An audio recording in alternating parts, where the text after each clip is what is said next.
and the kryptonite, his word, that KC employs on him seems to be forcing him to throw more. He averages 7 more throws per game against Kansas City than anybody else, and in doing so, his completion percentage and yards per attempt dropped sharply compared to him playing any other team in the league. So let me bring my friend Domonique into the conversation for the first time here. And Nick, as you watched that game, and you are a former Raven, how would you assess your level of concern for Lamar Jackson after watching him struggle on Monday night?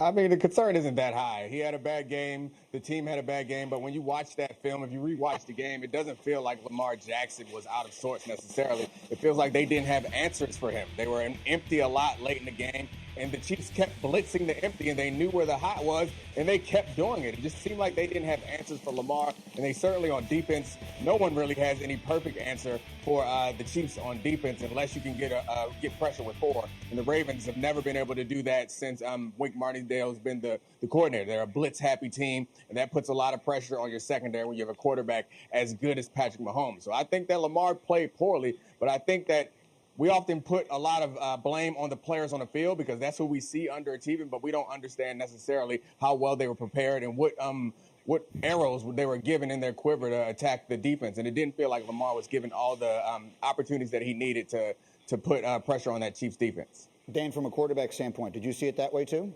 Oh, I have no concerns about Lamar. Lamar never had a chance on Monday night. And I think the reality is this. The Ravens have a keeping up with the Joneses problem when they play the Chiefs. What I mean by that is this. On their first drive, they go right down the field. Tons of runs, run. They get 2nd 3 and it becomes a run. They get to 3rd and 3 and it becomes a run. You're going, wait, what are you doing? So the Chiefs get the ball. They go down. They score. It gets to 6-3. The Ravens break the huddle and the very next 3 plays go pass. That is not who you are, Baltimore. It's just not who you are. Stop trying to be the Chiefs when you play the Chiefs. This is a staggering number. After their first drive, the Ravens, the number 1 run game in the NFL, ran the ball 15 times. The rest of the game, after their first drive, when they were down 6-3. So this has nothing to do with Lamar. Did he miss the throw? Sure. Welcome to the NFL. Catch the football, Hollywood. Catch the football, Mark Andrews. But Lamar never had a chance on Monday night. And this is shocking because I don't know if I've ever said it, but the Ravens were outcoached. The Ravens were outcoached in a massive way, and that's weird to say, knowing that football team. Nick, go ahead.